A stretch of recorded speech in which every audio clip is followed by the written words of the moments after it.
Margaret Collins was 68, but looked 80, and her own children avoided her. Ashamed of how quickly she'd aged, society had ruthlessly written her off, transforming her from a strong woman into an invisible burden. A young cashier loudly discussed her frailty. A neighbor pitied her and suggested seeing a doctor, and Jennifer and Michael found excuses for the third year running not to come home for the holidays. They feared looking at a living reminder of aging and mortality. But a chance TV program about an ancient Mediterranean recipe with honey and lemon gave Margaret what she'd been deprived of for years, hope, and she decided to try it because she had nothing left to lose. Just listen to how this simple mixture reversed everything in 3 months, making her daughter freeze in the doorway with the words, "Mom, is that really you?" And why those same children who avoided her now begged to know her secret of transformation.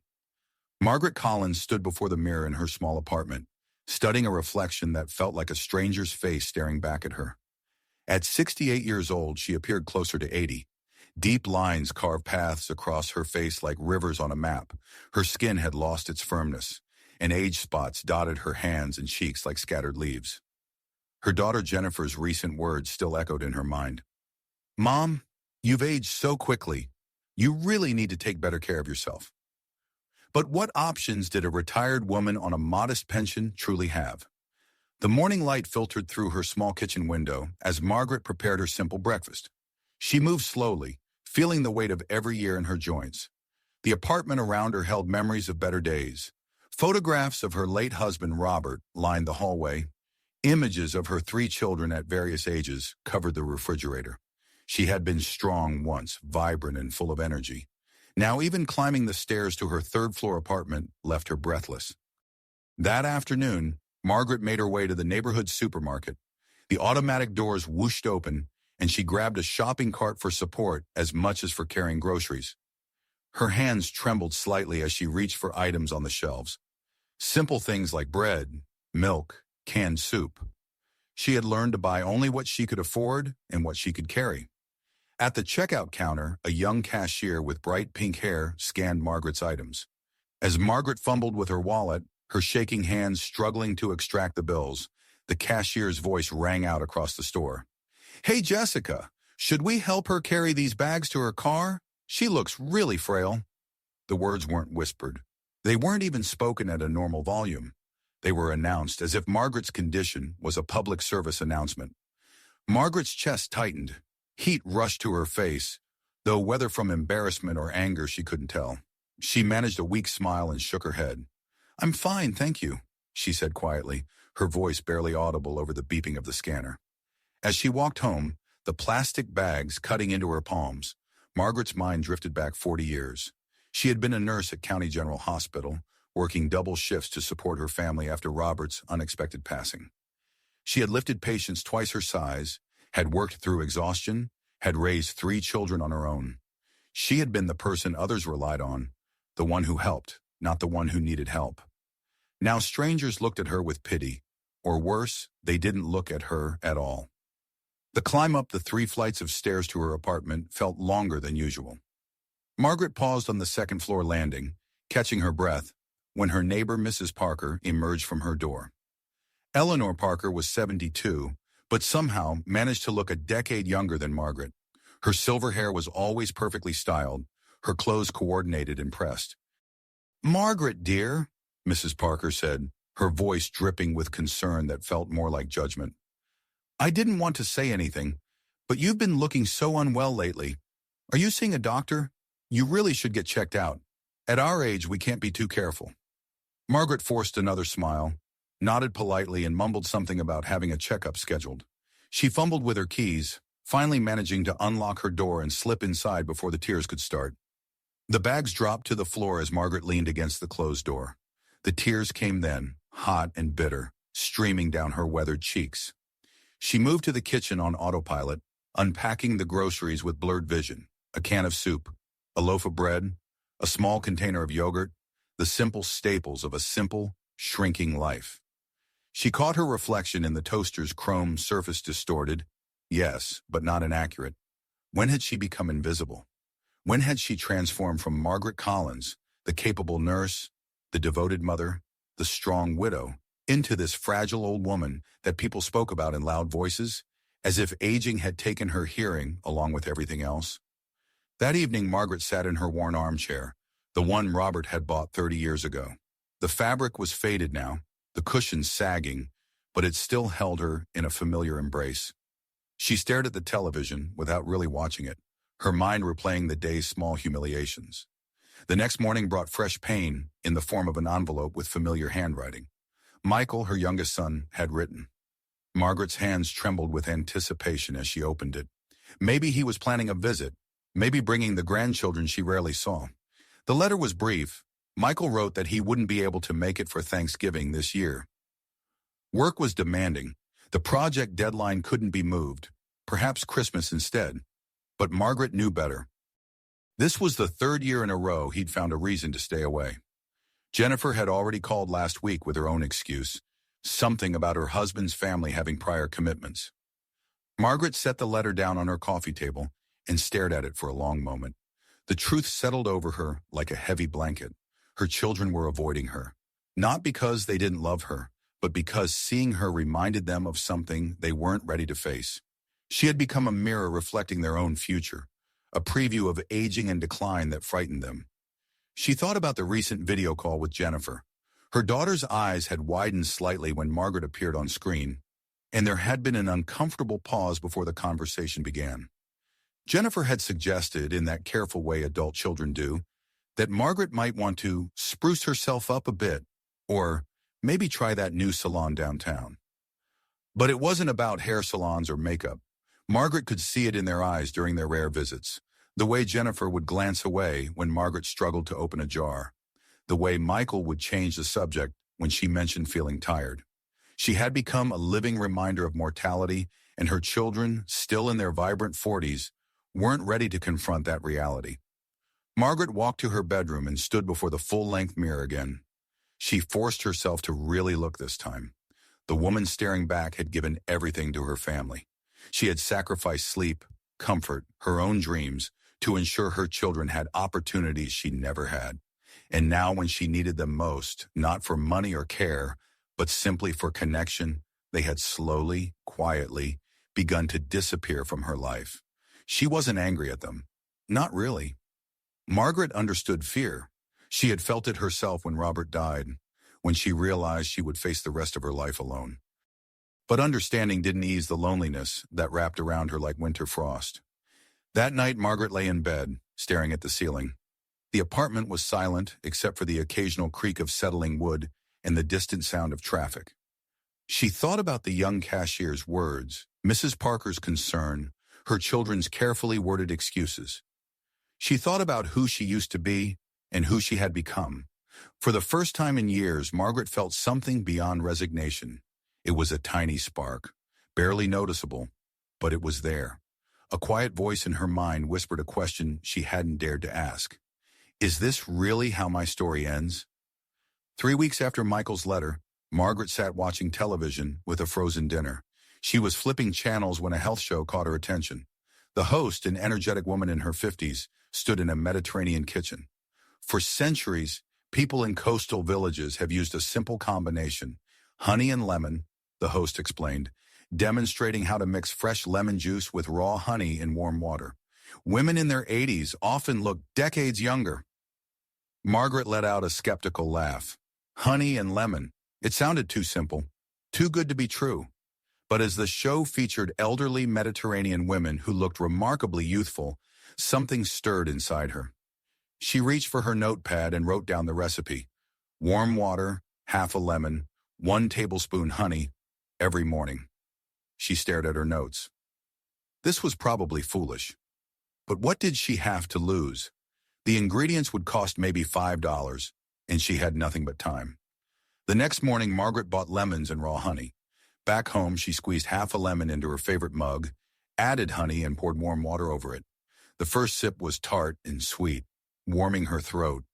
It tasted hopeful. Nothing changed that day, or the next. Margaret continued the routine, wondering if she was wasting her time.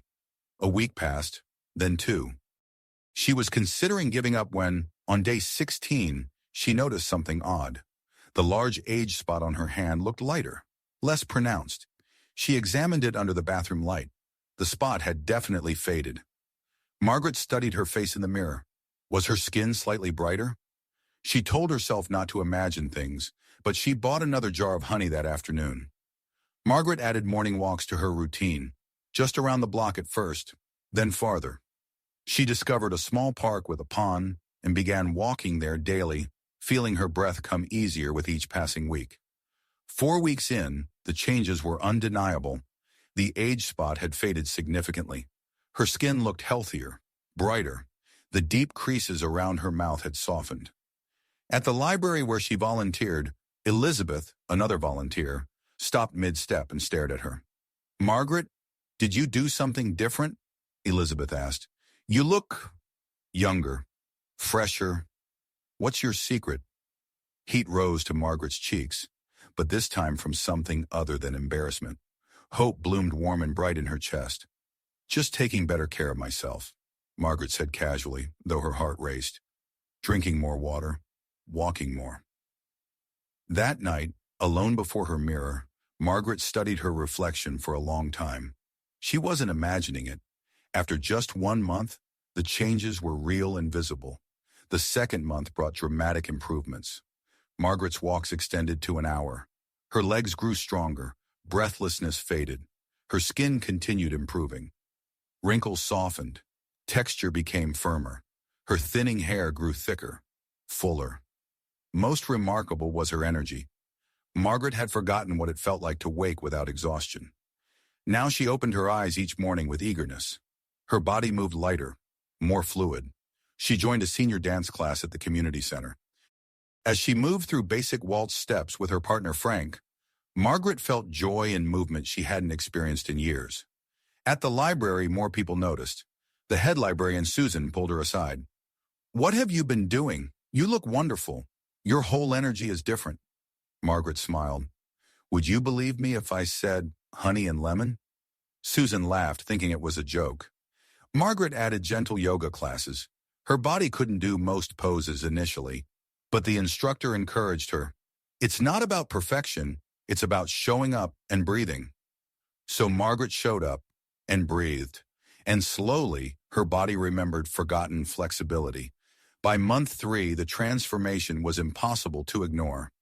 Margaret's deep wrinkles had softened significantly. Her skin glowed with health. Her hair was thick and shiny. Her posture straightened, shoulders back instead of hunched. But the most striking change was in her eyes. Bright, alert, engaged with life in a way they hadn't been for years. Margaret looked at least 10 years younger. At the library, people asked directly about her secret. Some assumed expensive treatments or surgery. Margaret simply explained about the honey, lemon, walks, and movement. "That's it?" they asked skeptically. "That's it," she confirmed.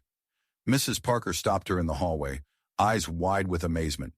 "Margaret, you look 20 years younger. What have you done?"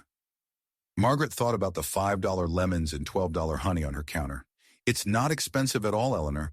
I'd be happy to share." That night, catching her reflection, Margaret remembered asking herself 3 months ago if this was how her story would end. Now she had her answer. This wasn't an ending at all. It was a beginning. The phone rang on Thursday afternoon. Margaret picked up, surprised to hear Jennifer's voice. "Mom, I want to come visit this weekend. Just me. Would that be okay?" Margaret's heart lifted and sank simultaneously. Joy at seeing her daughter. Anxiety about why she was really coming. "Of course, sweetheart. Saturday morning? Perfect. I'll be there around 10. Saturday arrived. At exactly 10 o'clock, the doorbell rang. Margaret opened the door to find Jennifer standing there with an overnight bag. Jennifer's eyes widened. Her mouth fell open. The bag slipped from her fingers and hit the floor. "Mom," she whispered, "is that really you?" Margaret smiled and stepped back. "Come in, sweetheart." Jennifer stood frozen, staring at her mother as if seeing a stranger. She finally stepped inside, circling Margaret slowly, studying her from every angle. The woman before her looked nothing like the aged, tired mother she'd last seen 3 months ago. That woman had looked 80. This woman looked barely 50. Her skin glowed. Deep wrinkles had smoothed to gentle creases. Her posture was upright. confident. Even her hair looked thick and lustrous. "What did you do?" Jennifer's voice rose with emotion. "Mom, did you have plastic surgery? Botox? When? How did you afford it?" Margaret gestured to the couch. "I didn't have surgery, Jennifer." "Then what?" "Mom, you look 20 years younger. People don't just transform like this." Margaret walked to the kitchen. Jennifer followed, watching as her mother pulled out a lemon and jar of honey. "This," Margaret said, holding them up. "Every morning for 3 months, warm water with lemon juice and honey." Jennifer stared. "You're joking." "I'm not. I also started walking every day, about an hour each morning. I joined yoga and dance classes. I started living again, Jennifer." "That's it? That's all you did?" "That's all." Jennifer shook her head in disbelief. "But that's just basic health stuff. That can't cause this kind of transformation." Margaret took a sip of her freshly made honey lemon water. "Maybe it's about deciding you're worth the effort, choosing to believe you can be better even at 68. Jennifer sank into a chair. "I came today because I felt guilty. I've been avoiding you, Mom. You looked so old, so tired. It scared me, so I stayed away." Margaret took her daughter's hand. "I know, sweetheart. I understood. But now you look incredible, healthier than people half your age." They talked for hours. Margaret explained her routine in detail, demonstrated yoga poses, described her dance class.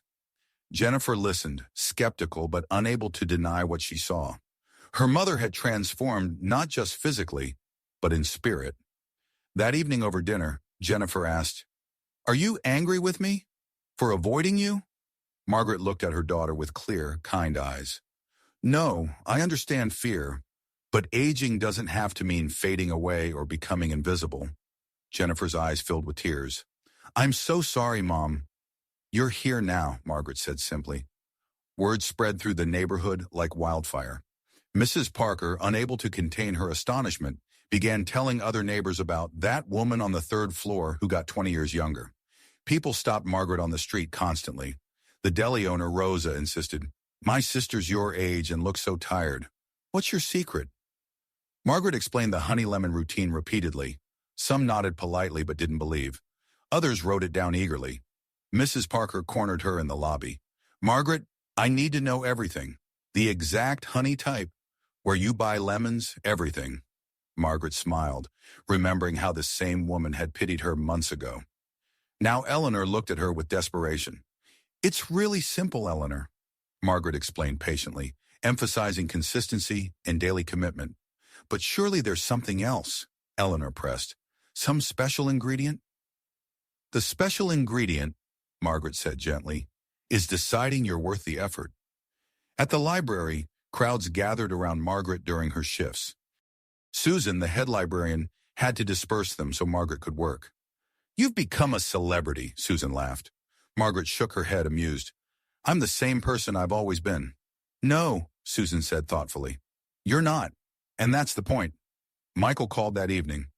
"Mom, Jennifer sent me photos. I had to see if they were real." Margaret laughed. "They're real, Michael." "But how? You look younger than you did 10 years ago." She explained once more. Honey, lemon walks, yoga, the decision to stop fading. Michael's voice filled with something she hadn't heard in years. Pride.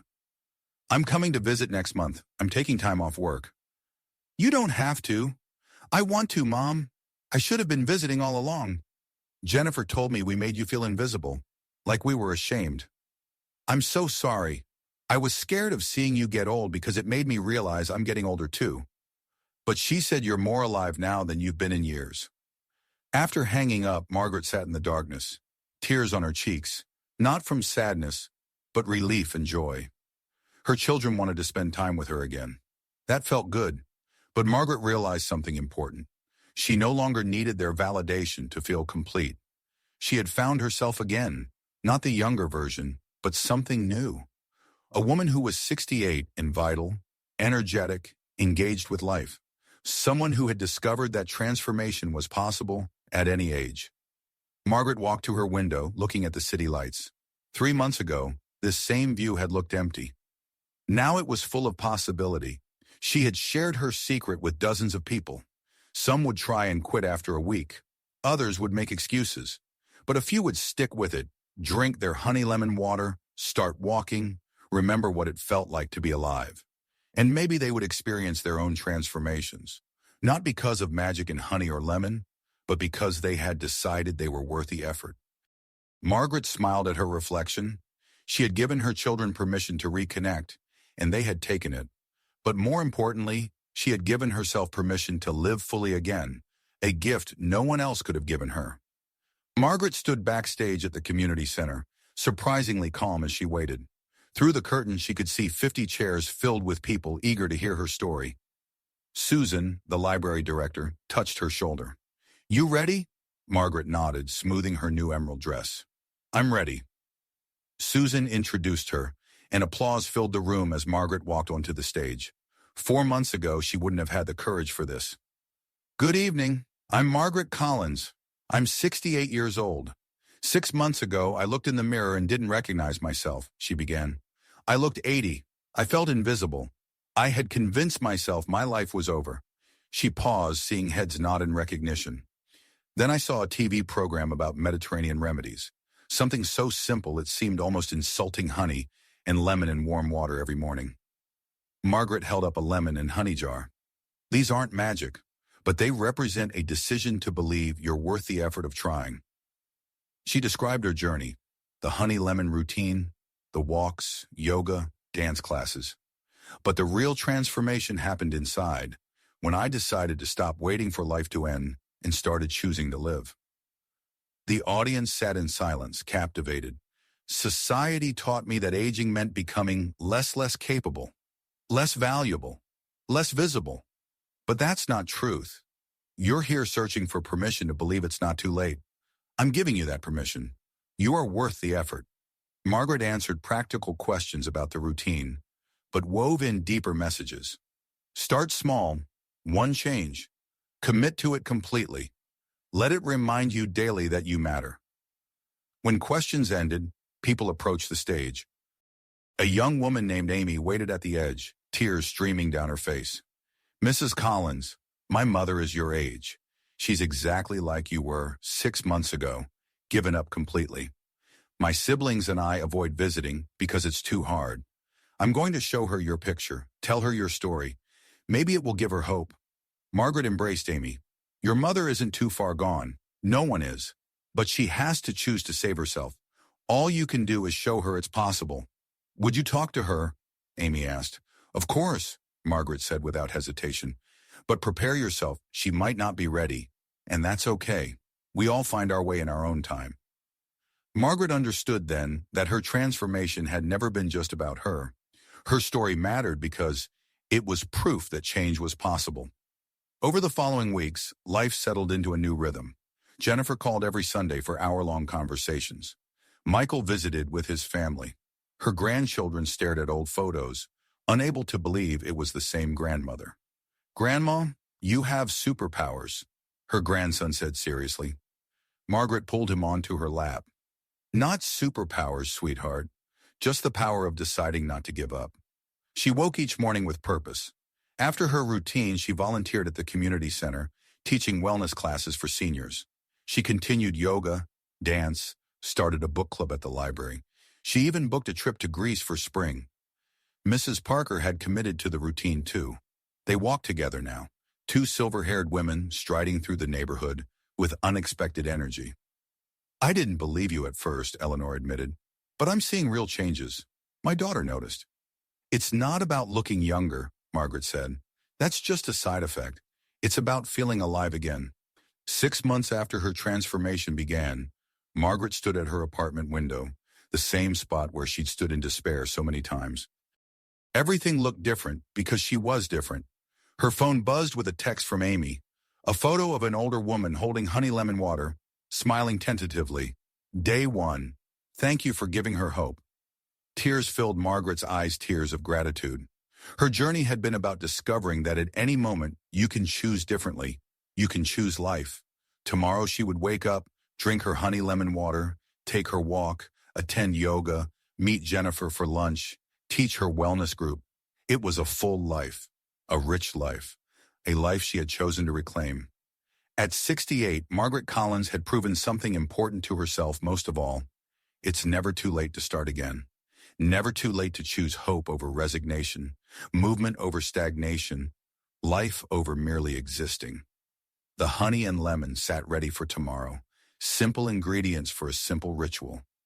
But Margaret knew the truth. The transformation had never been in the ingredients. It had been in her all along, waiting for permission to emerge.